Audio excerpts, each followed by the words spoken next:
Opakruoth jikwara mugiro kama na nyako mkitira mugi TV ka une wangsae chenro mara ng'ich welo kama ng'isi weche mosebedo ka timore to piny mar Senate kawuono joarita kwe ne odadhogi gi senators e wach moro mar tho mar Albert Ojwang. Mane mbaka mang'unwago kendo sa dek e buch jopiny gi wendo modhi alma bro biro e studio ka endie Willis Otieno en okil wabro kode mbaka to gi Tom Duku men jalony e weche mag arita e wach mar tho mar Ojwang mane wach kawuono e Senate. Wantiere kagi Wilson Ochuka jaka boch kobita kaka jaloko marwa an kaka pile nyinga Trevor Ombija janding opanga jonyakach dendo Ombija taya nyakwar guok ocha pesa magi weche manyien ma wan go.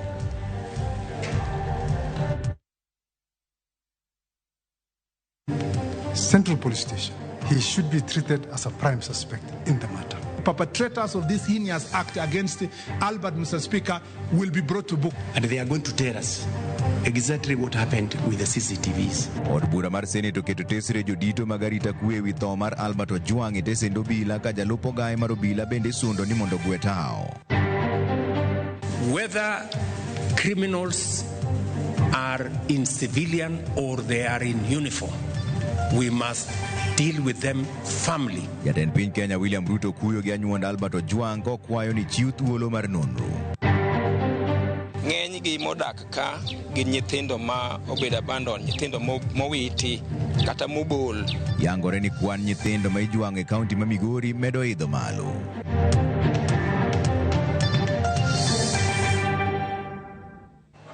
Ero kamano dwe winjo pachi ariyo adek auchiel nono kaka kunyalo yudo wani jatend piny Kenya William Ruto oro ote mare mar kuyo ne anyuola mar Albert Ojwang kojiwo obila kod duol marango tije obila pacho ka endie mondo tim nonro no mapeyo.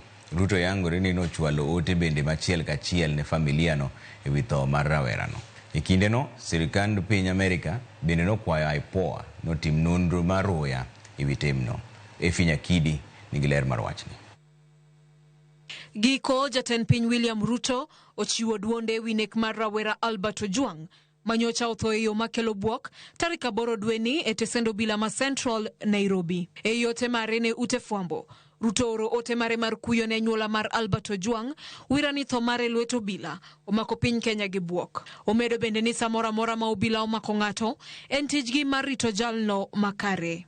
E kindego Ruto nyiso bad migawo mar obila mondo miyo ti kanyachiel gi duol marango tije obila pacho ka IPOA kaka yorno mar fwenyo makare kendo keto e lai yono manonege Albert kod apisas manokawo e dala gi Homa Bay kod mago mane rite tesend obila ma Central. The National Police Service, an independent institution, must discharge its responsibility independently, fairly, decisively, and also with results.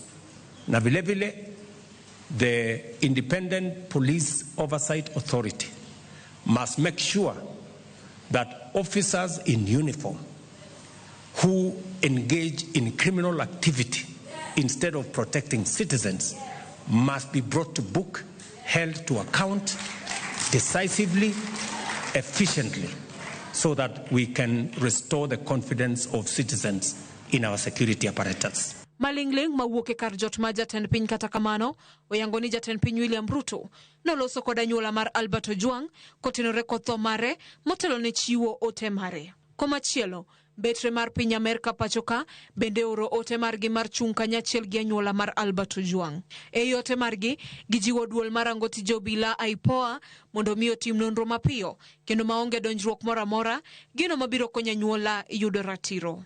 Riwruok jopuonj mar Kupet bende oyango ni gibiro chung kod anyuola mar Albert Ojwang e kindegi. Kotelnegi kod jagoro Akelo Misori giwacho ni gibiro bago alam makende chieng' tich abich e apise gi duto pachoka kaka rapar mar Albert.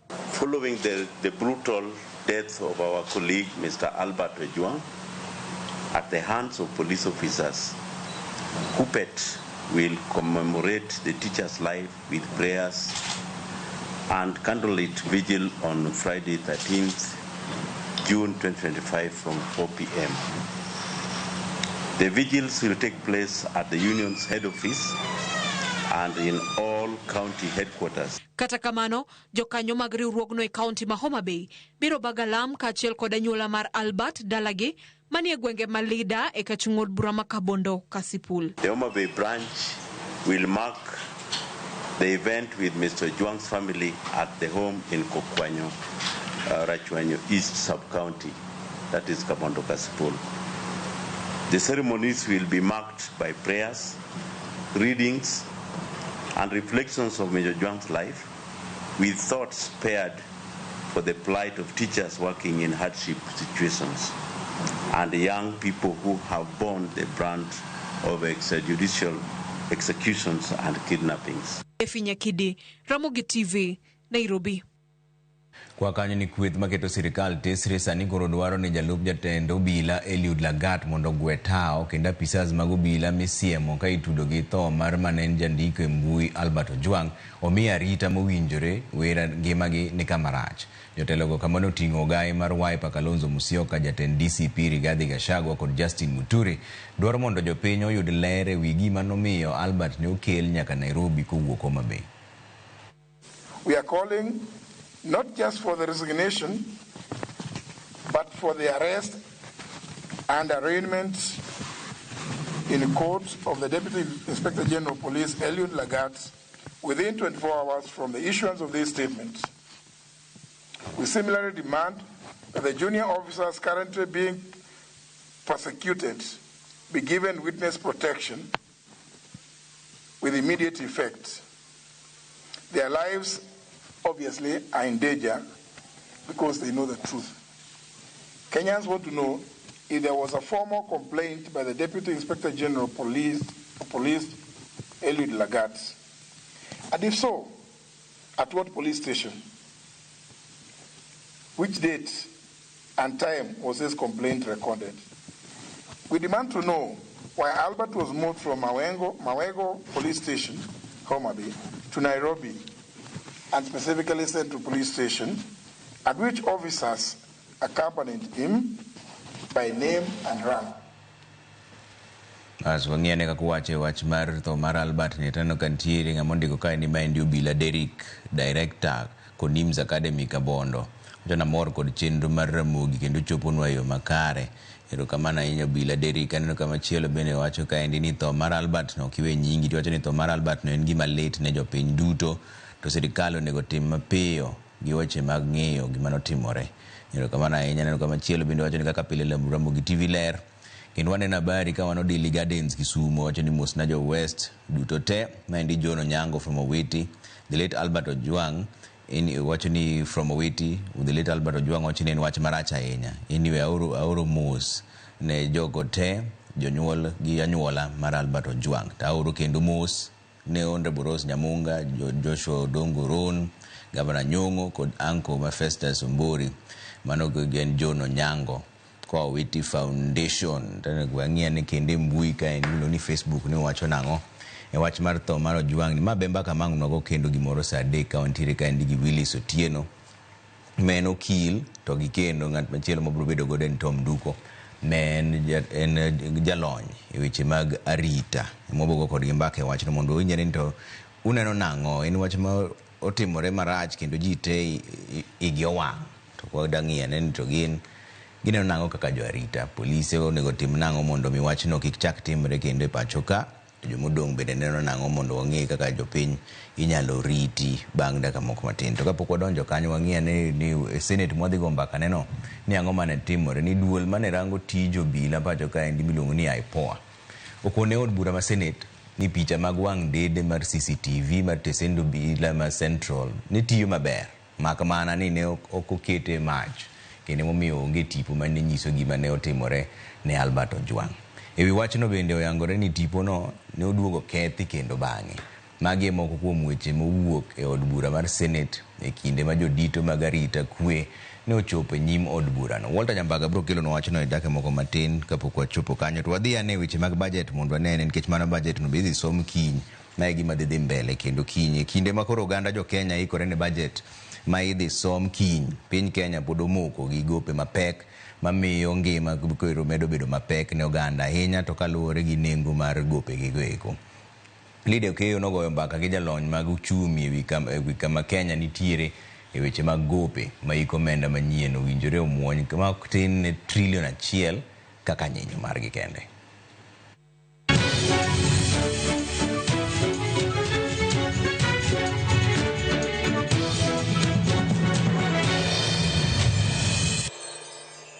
Kodong mana seche machuok to jatend migao mar omenda ma pacho ka John Mbadi dhi somo budget ma higani e od bura mamalo. Rem manie budget no pod kelo wich bar kaluwore ni obiro chuno Kenya mondo mi okaw gope mar dino fuogno. E hik omenda manyien mar 2025-2026, piny Kenya onego chul nyinyo mar gopego maromo siling $1.1. Nyinyo ma ichulo ewi gowi ma ole pacho kae romo siling bil 851, ka nyinyo ma ichulo ewi gope ma iolo kaya pinje maoko romo siling bil 246.3. Kwan gowi hiye ma piny Kenya ni go ma ole pacho kaka chop dwe mar abich gani en siling $6.1, ka gowi mawuok e pinje maoko romo siling $5. Mano kaluwore gi ripot mar sirikal e dwe mar 12 higa mokalo. Jalonye weche mag ochumi Zaki Masiro wacho ni gope ma piny Kenya nigo sebedo osigo kendo osekadho 55% mar yuto mar Kenya kata GDP. Gima kelo wa gowi mokwongo en fuok mar budget mwadendo ni deficit. Koro deficit ni kwa nyalo gadiye in budget making process. Monego sirikal ngiga mano nikech sani waneno ko gidhi diye by around 100 from the previous time. Makele to 876 billion. Tendani onego bed ni wachako gi deficit komondi samwa loso budget. Kwa diye to go you already wasechako timre nadi wasechako deal go. Between 2022 to 2023 nodhi malo kabisa to 68% of GDP. Tendani sani kure na 63. Tendani government masani osetemo moduoke piny by 5%. Iwinjo. Lakini pod to rach nikech enat atamalo 63. To nego bed ni eni atamalo mar 55. Olero ni pek mar gowi osemedre kaluwore gi nengo malo mar gope ma ikawo e pinje maoko, ma kata kamano piny Kenya osebedo kata moduoko piny kendo ochako kawo gope ma ikawo e thurka. Dollar rate ne dhi malo.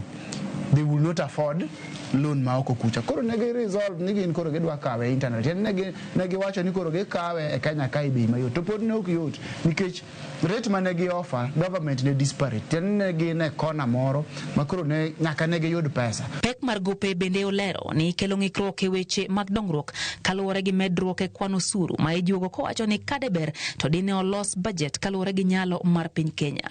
Affect development in the sense ni pesa mwachoko nyaka wakwongo wachul gowi e kama udong' waneno gima wanyalo timogo. To modong' waneno kathin ma onge gima wanyalo timogo malong'o.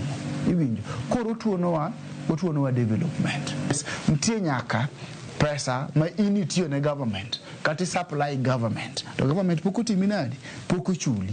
Koro bro yudo ni gin giwacho ni ngima dok piny to government pile bills kata mar citizens mo supply gi goods or services. Okwajo piny mondo som budget no kendo ochiw pachgi ne jod bura maggi motelo ne goyo mbulu ne budget no. Kikidhi kacha tigoyo kura nikech koro maybe iparo ni in ja broad based government kata iparo ni in ja opposition koro igoyo ki opposition or igoyo ki broad based government. Bende kaka mheshimiwa winj pach japiny to ka japiny nitie kama japiny ok winji bende ler ne nyise ni gini kama. Lydia Okeyo, Ramogi TV, Nairobi. Riwruok mar jopuonj KUPPET osingo luwo matut budget iko omenda mar 2025 nyaka 2026 makoro dong' mana seche manok kende to isome ne jopiny.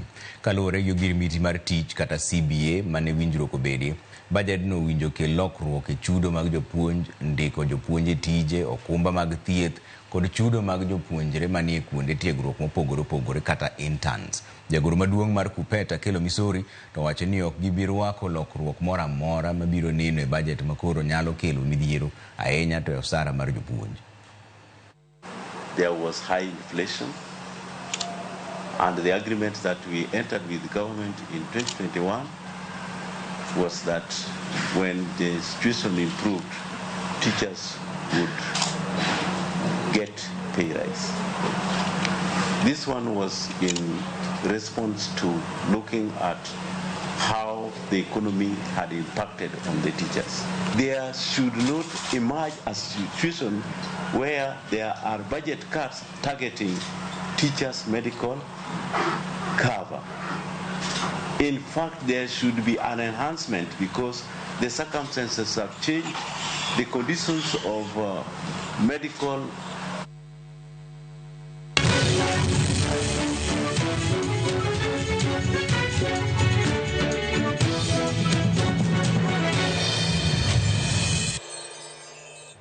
Duol marango tijo bila pacho ka India ipoa okone od bura mar Senate ni picha mag wang dede kata CCTV mar tesendo bila ma Central ne tiyo maber mak mana ni ne ok oketie mach emomiyo onge tipo manyiso gima ne otimore ne Albert Ojwang. Ewi wachno bende oyangore ni tipo no ne oduogo kethore kendo bang'e. Magi moko kuom weche mowuok e od bura mar Senate e kinde ma jodito mag arita kwe ne ochopo e nyim od burano. Walter Nyambaga lero no wachni. Nyim od bura mar Senate, od bura obedo maliet ne jatend migao mar arita kwe Kipchumba Murkomen, ogai mar obila Douglas Kanja, jatend ofwamb Kichamin Mohamed, kod jalup jatend duol mar IPOA, Ann Wanjiku. Od bura nono kaka obila ne omako Ojwang e dala gi Malinda, chwale tesendo obila ma Mawego, lochore kode kowuok Homa Bay nyaka Narok, kama ne gibile biskut, kendo biro nyaka Nairobi e tesendo obila ma Central. Ojwang was moved all the way, hundreds of kilometers, contrary to the provisions of normal procedure that would have required that he be taken to the nearest police station. The officers that arrested Albert, were they from the regular police or were they from the CID department? And when they arrested him, where they arrested him, was Nairobi Central Police Station the first destination in Nairobi?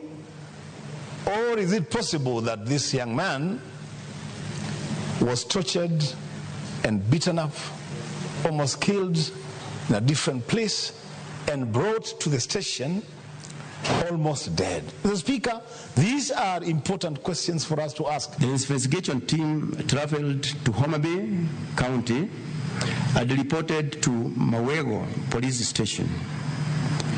They were provided with 3 officers from the station by the officer commanding the station, the local OCS, to accompany them, and subsequently Albert Ojwang was arrested at the booked file OB number 09/07/06/2025. His departure for Nairobi was recorded by the OB number 11/07/06/2025 in the same police station. The team made a stop at Narok town for refreshments, during which the suspect requested water, a bottle of soda, and a biscuit. They arrived at Central Police Station in Nairobi at approximately 21:17 hours. Kalora kod penjo makech mag senators, duol mar IPOA ofulo ne senators nyinge mag obila mane omako mosenindo Albert Ojwang, moting'o Sajini Segei, Sajini Wesley Korir, Komisona mar obila Dennis Kenyoni, kod nyawadgi Boniface Rapudo. On 7th of June 2025 at around 8 a.m., team comprising of Sergeant Sigei, Sergeant Wesley Kipkorir Kirui, PC Dennis Kenyoni, PC Milton Mwanze, and PC Boniface Rabudo went to Leader Center in Homa Bay County and arrested the deceased at around 2:30 p.m.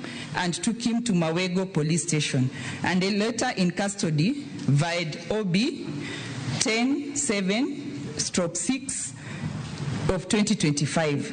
Wika bende Ojwang ne nitiere odang'ech kende, kata kod jok mamoko, to ka bende ne nitiere tipo mag wang dede, manyiso ka opone Albert ne onegore owuon, ka bende kata nitie tipo manyiso ka bende ne odonjo e odang'ech mag tesendo obila ma Central. Ann Wanjiku mar IPOA okone Senate nigi sayango e nonro margi ni wang dede ne tiyo maber mak mana ni ne ok ochuogie mach e kinde ma owacho ni ne ochwali Ojwang e sel. The key findings: 1.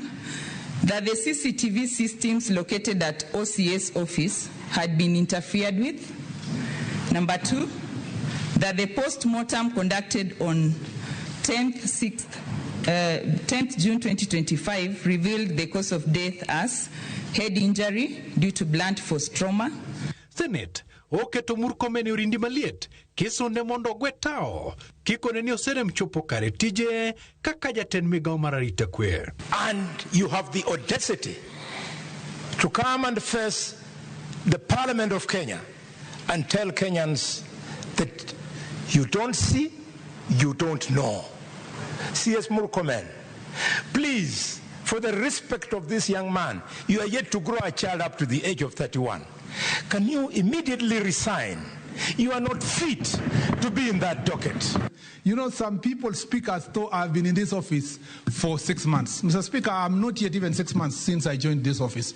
But I'm glad that many people have expectation in me. I know even of a particular senator, Mr. Speaker, who never even waited for 2 months, whose natural national chorus is Murkomen must resign, Murkomen must be fired. Aipoa, olero negi se choko neno, kendo pod gidhi nyime kod kolo adiera. Aipoa bendo koni obila, to kod jal moro manentiere sel kanyo, bende osendiko dhogi. Gimedo negi sendiko ne kambi mar Safaricom, mondo migi mathoth motenre kod koponi Ojwang. Neni kod twak kod min ode, kata familia mare. With deliberation with my team, our legal team and our investigators, if you are given less than 10 days, we will be able to have all the reports ready. Walter Nyambaga, Ramogi TV. Ogai mar obila Douglas Kanja oyudore kama tek mar lero ne jopiny kod senators kit andika mane Albert Ojwang ondike mbui manokelo meko mare. Kanja oyango ni andika no mar mbui ne wacho ni jalup ogai mar obila Eliud Lagat en jamibadhi kendo tiyo kod apisas moko mag okwach kich tayo timbe mag mok ni kare.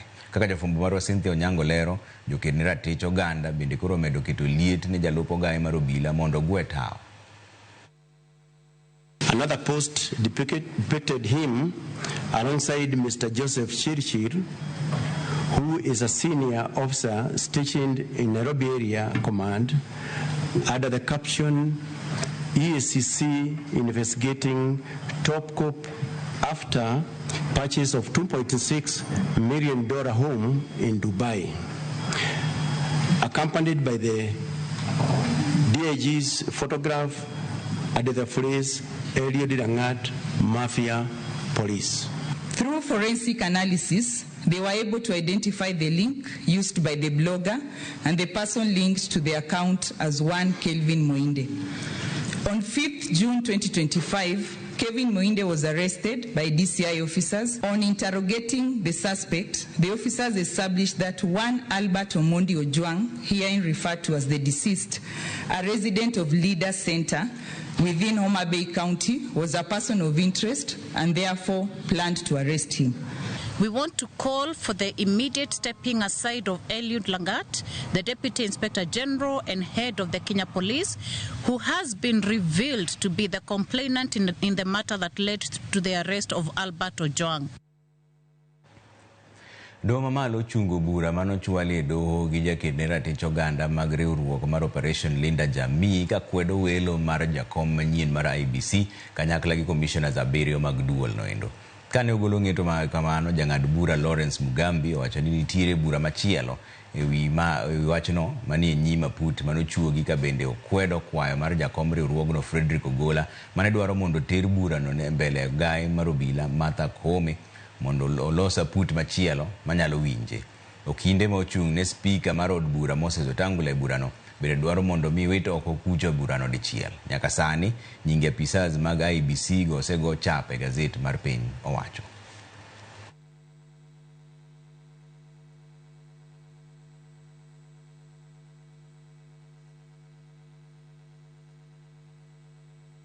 Baso di yumoro machuok tanino ka makamu oro mare wacho ni Trevor urna rambi ne familia mar the late Albert. It is a sad death. Let Super PS Ray Omolo now take charge. Erokamano ahinya. On behalf of Nyakach elders wakuyo kod anyuola mar Albert Ojwang, ma endi Ogai Philip Ochieng, the youngest Ogai in Africa. Erokamano ahinya. Nokendo ramogi joma jakom Gideon Ochuka chini Trevor imore wan mana kod kuyo mar nyathiwa Yvonne mane otho jumbe ariyo mokalo. Kendo kiny wakowe kar yweyo mare. Trevor kwayo mana kwe maduong' ne piny mar Kenya. Mano jakom Gideon Ochuka wuod Kabondo. That's what the yumoro machuok uduogo bang' dakika matin kik idhi mabor ahinya.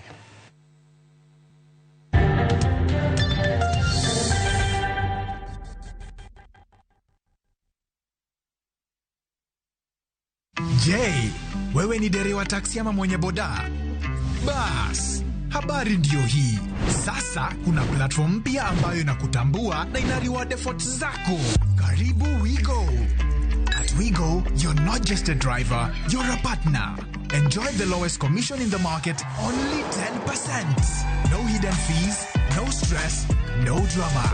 More of your money now stays in your pockets. Na pia kama unakagari kako idol hapo nyumbani ama kwa kayad, wewe pia omoka na WeGo. Kujiunga na WeGo ni rahisi. PSV license, good conduct, legit insurance, ID na logbook yako. Approval ni chap chap bila drama. Drive when you want, earn how you want, and enjoy the best driver commissions in the market. Download WeGo app leo kwa Google Play Store or App Store, or SMS WeGo to 20425. WeGo, let's go.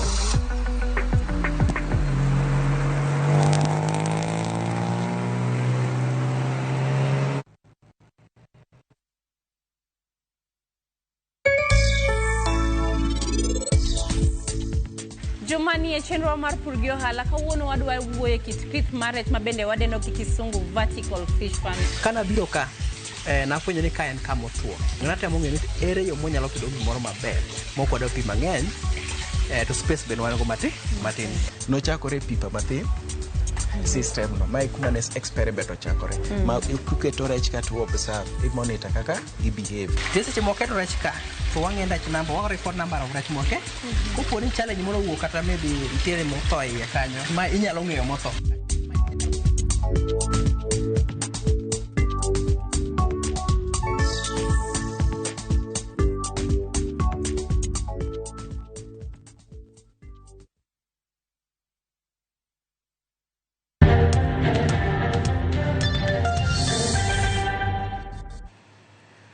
Orwako kendo ni joma chuo ni e kwan mamalo mar ji man kod ayaki mawito ngimagi kipimo kod joma mine. Nyaka sani kaka achiel kuom yore mag geng'o tuoche manyien mag ayaki, bad migawo mochung' ne gayo tuoche makoch kamoriwo ayaki miluongo ni NSDCC ochako kampein e counties duto mapacho kaendi mar lombo joma chuo mondo mi ochak limo ute thieth mar timo pim kendo kawo yath ma ok olewo. If we look at our data in the year 2024 alone, out of the 6.8 million tests that were done for HIV in the country, only about 1.8 were among men and boys aged 10 years plus. That means that women are only 27% of the tests that were conducted among that population cohort of 10 plus, only 27% were men and boys.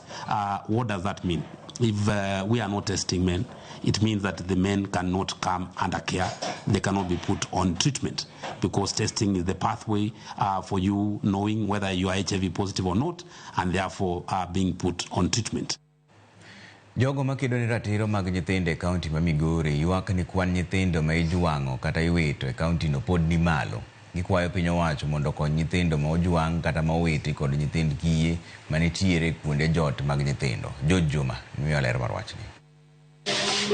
Kwan nyithindo ma iwito kata mago ma ijuang'o pod nitie malo e kaunti ma Migori. Mae yangore kalore kod kwan mathoth mag nyithindo ma ojuang' kata ma owiti ma itere kuondego mag jot mag nyithindo ma ong'ere kaka children's home e kaunti ma Migori. E kinde limbe maro e ka jotno mag nyithindo kata children's home mar Good Samaritan made gwenge mag Nyamware e sub county ma Sunais ne wayango ni kwan nyithindo ma ojuang' kaachiel kod mago ma owiti ma ikele kar jotni nitie malo. Bishop Peter mar kanisano mar Maranatha men achiel kuom jogo matayo kar jotni ma nyithindo wacho ni gisebedo ka giyudo nyithindo mathoth ma owiti kaachiel kod mago ma ojuang' ma imiyogi kod piny owacho. Ng'eny gi modak ka gin nyithindo ma obedo abandon, nyithindo mowiti kata mobol. Nyithindo gi okelgi ka e lwet sirikal kokalo e Children's Office, kendo ng'eny gi wasekonyo nyaka sama wuoyo ni nyithindo 500 osekalo ka koyudo kony. Sani wan gi nyithindo matin mogik en jadweche 2. Penjo maduong' en ni tang'o momiyo oganda jwang'o kata wito nyithindo ma onge ketho moro amora, to oganda nitie kod ting' mane matiko midhiero ni. Kuonde jot mag nyithindo ma itayo kod ji giwegi, kanisni kod gogo ma opogore opogore osebedo kuonde resruok mag nyithindo mathoth ma owiti kaachiel kod mojwang' kata mago makiye. Moko kuom nyithindogi mane okwany ka jondalo kata jodweche osedongo kendo bedo dhano ma nyaka sani koro nyalo ritore giwegi.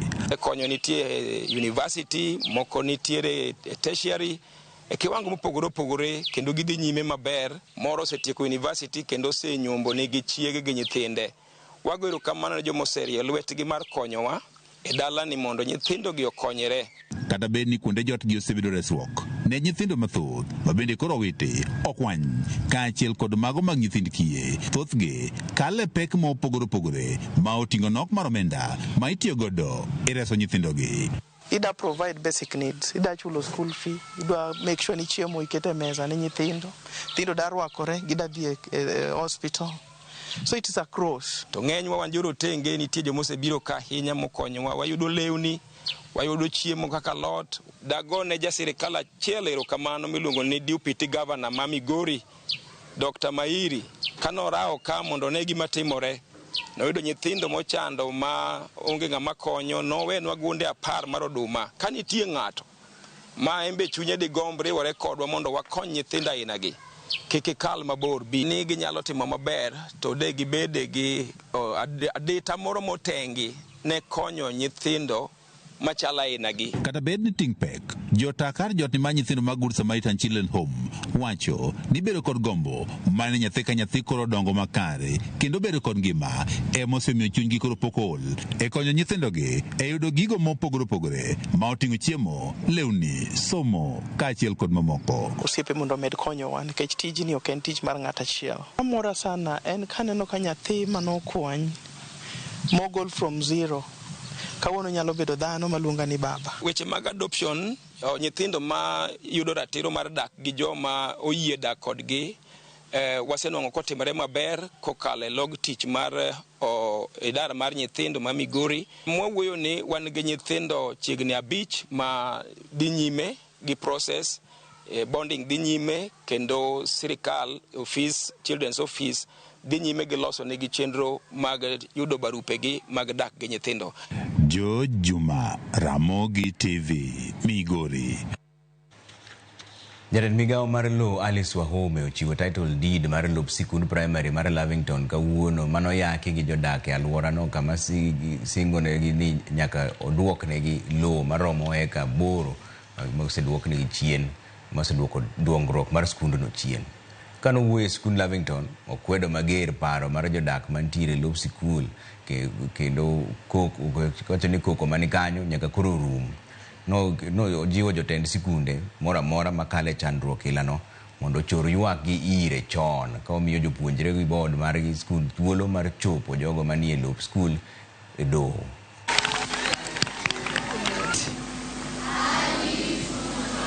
Primary, Lavington Secondary, and we have completed the exercise that has been ongoing for more than 15 years. In this exercise, we now have a new title representing the entire land, which was previously 3 different parcels, but all of it belonging to Lavington Primary School. In that parcel, we have hosted the ECD, Lavington Primary ECD. We have hosted Lavington Secondary School. The new title number is Nairobi Block, because after conversion we have new numbers, is Nairobi Block 12537.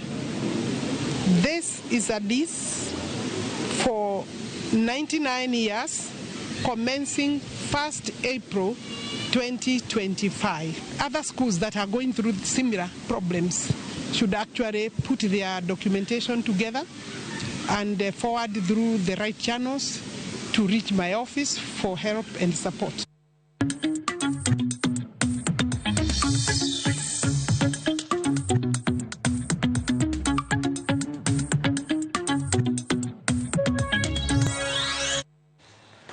Odonjo weche mag ohala ni sirikand kaunti ma Kisumu omiyo johala ndalo 7 mar neno ni ging'ado lesen mopuodhi ne duknigi mag timo ohala kaluwore kod kwan mamalo ma sani koro lesen ma bandia medore godo e dier johala ma Kisumu. Kane olose kinde mane otimo apedha kendo golo oko ranyisi mag kuonde uso kata billboards mag uso ma oko puodhi, maneja mar boma ma Kisumu Abala Wanga yango nitiere kata mana apisas moko mag kaunti modonjore mibadhi mar wach lesen ma bandia no. Kore to jakom board mar choko usuru ma Kisumu Philip Adundo to nolero ni sani kaunti wita tamalo 30 mar omenda kuom usuru monego gichoki nikech lesen moko puodhi.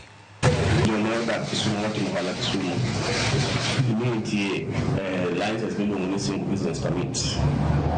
Single business permits kaya say wasa for media mo community permits mabilosa for industry ko computers men cyber moko chikoyo moko ko ngibone bicho kata sio alphabet tiketo lipade moko ko ngibende fe ko yawacho ni nami ngala biri mondi bi offices number county revenue offices mondo the laws that license ni with mabe ngati mungu ni kitu video che billboard como jiwote estates to popichudo be populate approval nobody mo go in the next 7 days ko ni billboard ni ntie at such a way popichudo ndala bi lo go billboards ni pintemo do chat manye mawo ni license mo be manye kata ni sign post kata be ban kata ndi ko na ko wall ni lende ko ni permission ko ko de pinter ni kitiga no che pesa kitiga ni ko ni simu do be baka kanti lawa do sako do cashless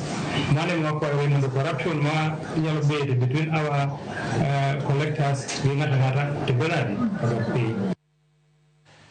But migao mochung' ne weche lupo e kaunti ma Nakuru ogolo report ni rech mawuok e nam ma Naivasha koro puodhi kendo ber ne oganda tiyogo. Kata kamano, bad migao no bende okwero chamo rech mawuok e nam ma Nakuru ka giwacho ni pi manie nam no ochido gi taka kod gik mamoko. Magi biro bang' johala mag rech kod johala mawuok Naivasha wuok oko mar medo kido manyien mag rech ngege mar medo kwan rech e nam no mane odok chien kaluwore kod kiluwa ma oko puodhi.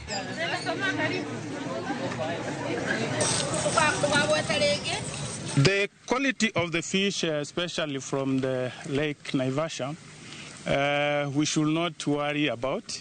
It is safe for consumption, and it's one of the most preferred fish because it also has good taste.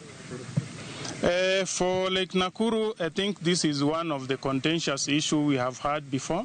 That Lake Nakuru fish is not fit for consumption. Samaki imepungua kwa sababu ya uvuvi ambao umekuwa ni very high effort of fishing na pia illegal fishing, although imepunguka kidogo, na kwa hivyo tukaona ni vyema tuweze kushirikiana pamoja kama wavuvi, tukaweza kuchanga pesa, tukaweza kusafiri mpaka Sagana na kuendea samaki. Kulingana na ile uchumi iko na utagaji wa samaki Lake Naivasha huko juu.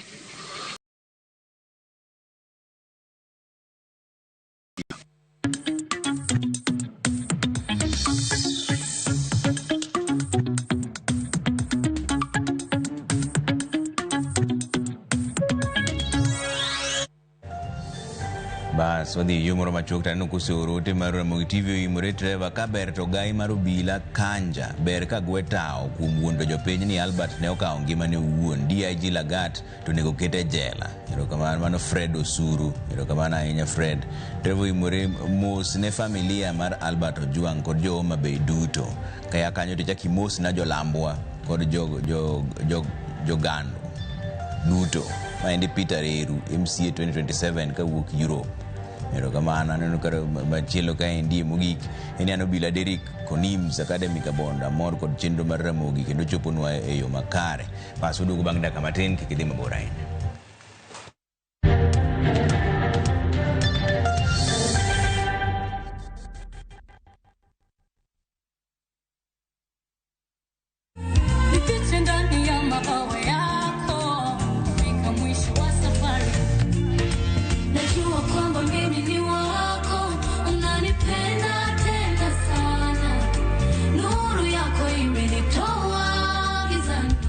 naitwa Vestine, one of Vestine and Dorcas. Kupata wimbo huyu bonyeza *811*381#. Kumbuka, Skiza na Citizen ni nyumbani kwa wasanii wote.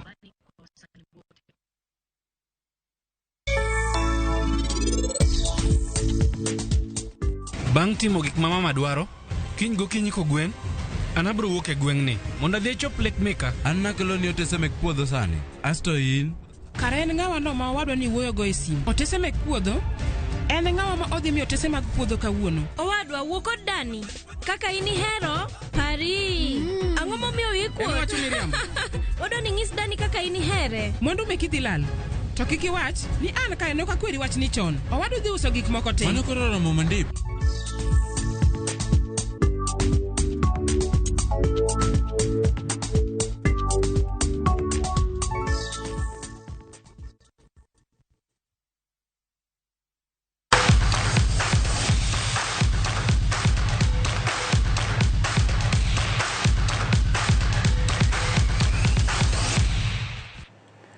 Wadonjore weche mag tuke ni tim mar Harambee Stars oloyo Chad gonde 2-0 e tuke osiepe piny Morocco mane tugo mar ariyo e kind timbe ariyogo, endo ka juma mokalo ne gidhi